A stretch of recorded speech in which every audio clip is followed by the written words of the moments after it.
Okay, so Happy New Year. Today we are going to jump into learning target 4B, which is solving quadratic equations with a bunch of different strategies. And so we're going to work on one specific one today, and then we'll use some more later this week. Um, our big focus here for today is to work on finding x-intercepts of a quadratic. And so remember that graphically, that's like where the graph is crossing the x-axis. And that's like the really critical question because it allows us to solve an equation. And so we'll get into that a little bit later today. This is the zero product property, and this is sort of the basic knowledge that you have to know before we can apply anything that we do today. And so here's the thing. If you take two numbers and you multiply them, and one of them, and the answer that you get out is 0. So for instance, if you take 7 and you multiply it by something and you get 0, then the only thing that you can put in that underline spot has to be 0. And so what this is basically just saying is, if you multiply two numbers together and you get 0 out, then at least one of them has to be 0. So we're probably going to be exploring the option where it says both of them are 0 almost all of the time this year, because it's going to help us figure out all of the types of solutions that we can get. So we'll do it that way. All right, so I'm going to apply the zero product property to this equation. And this equation has an invisible little multiplication symbol right there between the two parentheses because they're next to each other, and so that means that they're multiplied. By the way, this is in factored form. It's just these two things are called factors, and so it's factored form. Hey, this thing is equal to 0. I have two things that are multiplied together, and so I can use the zero product property and conclude that, hey, you know what? Either x plus 7 is 0, or 3x minus 4 is 0. So this is applying the zero product property. I'm using the zero product property to say, because I have a product that is equal to 0, I can say, okay, well then I either have this is equal to 0 or I have this is equal to 0. So I'm going to ignore this part of this slide for a moment here. And I'm just going to use the zero product property and say, okay, well, now I have two equations that I'm comfortable solving. I can subtract 7 from both sides over here, and I get x equals -7. I can add 4 to both sides, and I get 3x equals 4. And then I divide both sides by 3, and I get x equals 4/3, or 1.3 repeating. Okay, so I can come out with two solutions to an equation right here. And so what that's saying is, if I take either one of these x values and put it in for x in both places there, or I could take these ones and put them here and here, I will get 0 out of this whole thing. I have one more sort of foundational thing that we have to be able to do today, and this is sort of doing distributing. A lot of people might be comfortable hearing the word FOIL, but I want to remind you that the word that the mathematical technique that we're using is the word distribute. And so I'm going to be trying to be really good about only using the mathematical word instead of this, just because this is a strategy and it helps us understand things, but it kind of goes, it's a little bit weird to remember. I'm going to use a box method because the box method is really helpful for me because it's a visual representation of what's going on, and that's going to help me organize my thinking while I do factoring. So I'm going to write my 3x minus 4 on the top of a box. I'm going to write my x plus 2, that's a 3, x plus 2 on the left side of a box, and then I'm going to create a box. And what I'm essentially doing is I'm trying to find the area of this rectangle. And so what we would do is we would take this length and we would multiply it by this length. So we can do it piece by piece because we can do 3x and multiply that by x, and that will give us the area of just this little part of the rectangle, and that would be 3x squared. we can take the -4 times the x, and that will give us the area of this rectangle, and that would be -4x. I can take this 3x, and I can multiply it by this 2, and that will give me the area of this rectangle. And so that would be 6x. And then I can take this -4 and this 2 and multiply it and get the area of this rectangle, which would just be 8. Now I can combine the like terms here and rewrite back into kind of standard form. So let's take a look at what we have. So let's just look at the x squared terms, and that's just this 3x squared. So that's this part. We also have this -4x and this 6x, and those are like terms because they have the same variable and they add to 2x. And then we have this 8 that's hanging out by itself, and so it's added at the end. So what we just did is we multiplied this times this using the box method, which is just an area model. It's just a rectangle. And we rewrote our answer in standard form. What this means is this thing is equal to this thing. They are the same.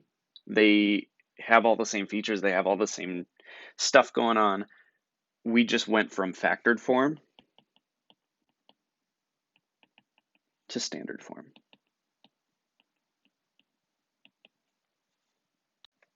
Okay, so now this is where it gets interesting, and I'm gonna do one example here, and then I'm gonna have you try some things, or I'm gonna do 2 examples, and then I'm gonna have you try some things. So what I'm gonna do is I'm gonna try to undo what I just did on the last slide. So I'm gonna create the box, and I'm gonna think about what was the stuff that happened when I used the box method, when I multiplied things out. Because our goal is to take this, which is in standard form, and rewrite it in factored form. This is our end goal. So what I remember from doing the box method is this was the only spot where I got an x squared, and so I could put the x squared term that was at the beginning of the standard form, that was at the end of the answer, in that box. And I can do the same thing with the 72, the -72, because that was the only spot that didn't have an x in it. Somehow, between these two boxes, this box and this box, I need to add to get me 14x's. Between these two, I have to get to 14x. So now I need to figure out, well, okay, number one, what goes in these two boxes? But number two, what goes on the outside of these spots here? So I'm going to do a little thinking at the beginning here. I'm just going to figure out, well, what are two numbers that do two things? Multiply to A times C. Now, this is sort of coming from nowhere, and I understand that that's true, but like I'm just going to go with it because it's how it works, but I don't really want to spend a lot of time explaining where that comes from.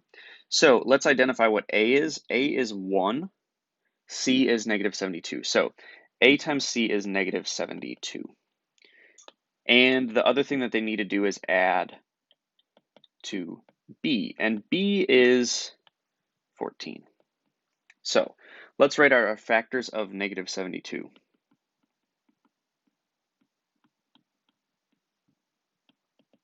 Let's just start with 72 and then make it negative somehow. So we could do 1 and 72, could do 2 and 36, could do 3 and 24, and we could do 4 and 18. There's a lot more of them. Could do 6 and 12, and we could do 8 and 9. So not a lot, but now what I'm looking for is the pair of these factors that satisfy these two requirements. I'm looking for two numbers that multiply to -72 and add to 14. If I take a look at this pair, I think I'm almost there, because if I make this a -4, now -4 times 18 is -72, -4 plus 18 is 14. So that's where we want to be. And so what I'm going to do is I'm going to take those two numbers and put them in the blue boxes that I don't have anything in yet. Remember also that you need these x's here because these x's allow you to add to this 14x term. Okay, now that I have the stuff inside the box, which is, by the way, equal to what we started with, this stuff that we started with right here is equal to everything inside the box. What I need to do is I need to figure out what are the common terms between each sort of column and row. And so if I look at this, just this column right here, I want to figure out what's common between those two terms. Well, they're both negative, and 4 goes into both of them because we know that because we already looked at it right here. So I could put a common -4 there. What that forces me to do is it says, well, -4 is here, so then what do I have to put right here? And our answer has to be 18 because 18 times -4 is -72. And we know that from here already. If I just put an 18 here, then I have to put an x there because x times 18 gives me 18x. If I just put an x here, then I have to put another x there because x times x is x squared. And then let's just check our work. X times -4 is -4x. And so what I have here is I have a factoring of this quadratic. The goal here was to rewrite x squared plus 14x minus 72 as factored form. And so this was, our answer is x minus 4, because that's what this says, times x plus 18. And so if you multiply that back out, you will get this thing again. Okay, so I realize that this video is getting a little bit long, so sorry about that. I know that it's the first lesson back from New Year's, but I'm going to do this one more, and then I'm going to have you try some more that are like this. So what we need to do is we need to find two numbers that multiply to our a times c and add to b. So let's first identify what a times c is. A times c is 2 times 12, which is 24. B is -11. Okay, so let's think about our factors of 24. 24 is 1 times 24, it's 2 times 12, it's 3 times 8, it's 4 times 6. Okay, what pair adds to -11? Well, if I get a little creative here, I can come up with a -3 and a -8, and that will multiply to 24 still, positive 24, but it also adds to -11. And so now this is the pair that I can work with. So we're going to take our entire first term and put it in the top left box, 2x squared. We're going to take our last term and put it in the bottom right box, 12. Remember that whatever it goes inside the box has to be equal to whatever you started with. And then we're going to use our -3x and our -8x from right here. Okay, now we have to figure out what's common between each of these parts. And so let's start with this column. What's common between these two? Well, there's definitely a 3. There's definitely a 3 because 3 goes into 3 and 12. But because this is negative, I'm going to choose to make it negative also. Ultimately, it doesn't really matter if you choose to make it negative or not. Just make sure that you're careful about what's negative and what's positive here and there. Okay, so if I put -3 here, then in order to get 12 right here, I have to put -4 there, because -4 times -3 is 12. If I put -4 here, then to get this, I have to put 2 x there, because 2x times -4 gives me -8x. Okay, cool. So now we have our 2x here. I want 2x squared there, so I have to put an x here, because x times 2x gives me 2x squared. And now what do I have? I have my factored form. I have 2x minus 3, and then I have my x minus 4. And so now this is in factored form.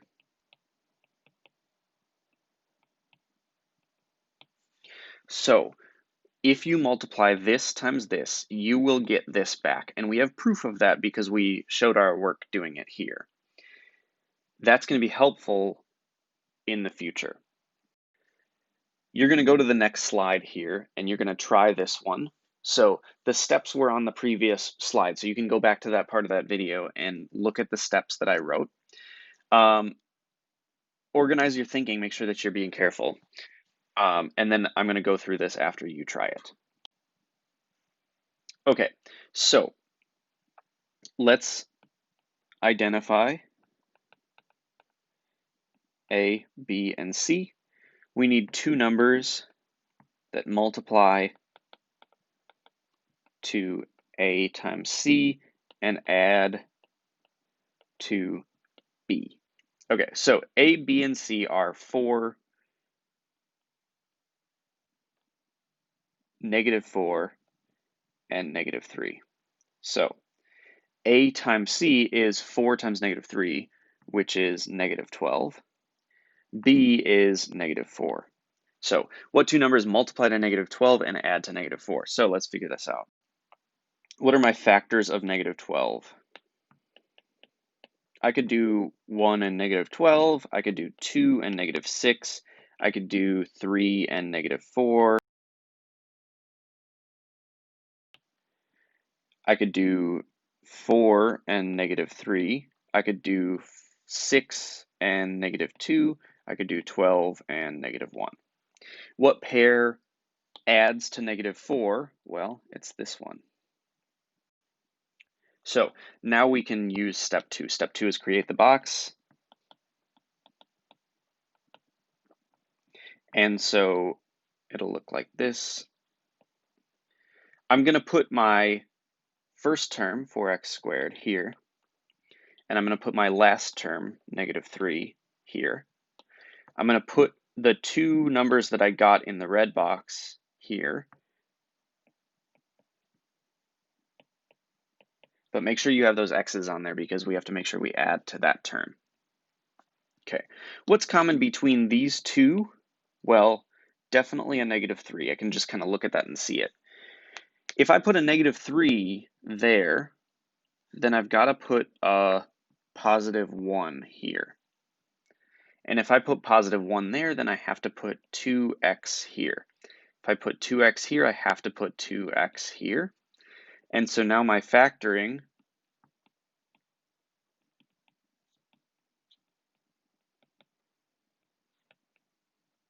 is 2x plus 1 from this part times 2x minus 3 from this part. So this is my answer to this one. It just says factor.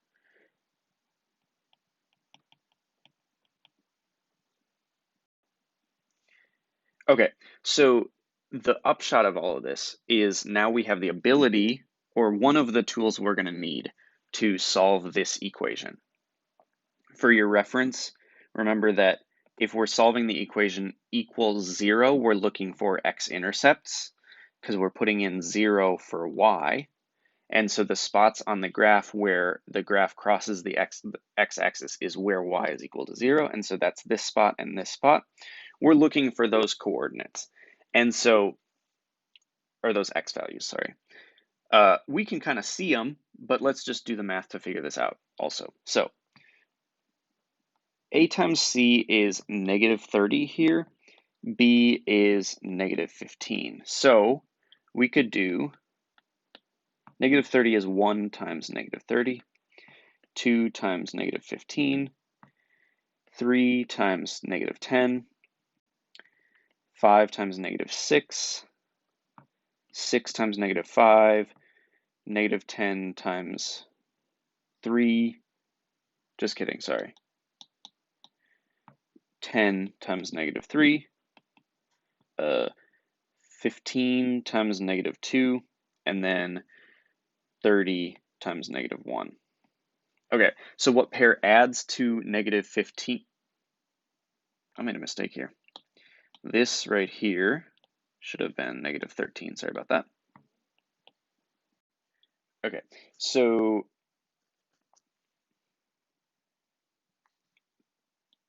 this is going to be the one that I'm going to work with. So step 2 is box method. So 6x squared here, negative 5 here. I'm going to use 2x and negative 15x. Okay, so what's common? Definitely negative 5 here. If I put a negative 5 here, then that means that I have to put a 1 here. If I put a 1 there, that means I need a 2x, and then if I do that, then I have to have 3x. Just check to make sure that that works here, and it does. So now what our factoring is 3x plus 1 times 2x minus 5. Except we're not done yet because this says equals 0. And so because I just rewrote this part as this, I can say this is equal to 0. Okay, now step 4, this is the new part, is you got to use the zero product property. And that says, okay, well, I have two things multiplied together and they're equal to 0. There's a multiplication in there. So I can say either 3x plus 1 equals 0, or I can say 2x minus 5 equals 0. And then I just need to solve for x in both of these equations.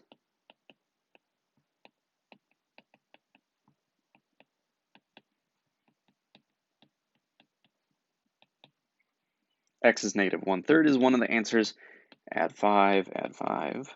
We get 2x equals 5, divide both sides by 2, and I get x equals 5 halves, or 2.5. Either one is fine. And so if we take a look at this really quick, x equals negative 1/3 matches this spot on the graph right there. And if we look at this spot right here, this is definitely x equals 2.5. And so we can see that our solutions in this equation match the graph of the quadratic. And so that helps because that makes sure that we did this problem correctly. For practice today, you do not have a book assignment, but you have a worksheet to complete. You can either print it off or you can just kind of write the problems on notebook paper and try them there. Make sure to watch, to check out my answer key and check your work and make sure that you're understanding what I'm doing and what you're doing. And then there's a mastery check that's linked on the assignment. So after that, you're done. Have a great day.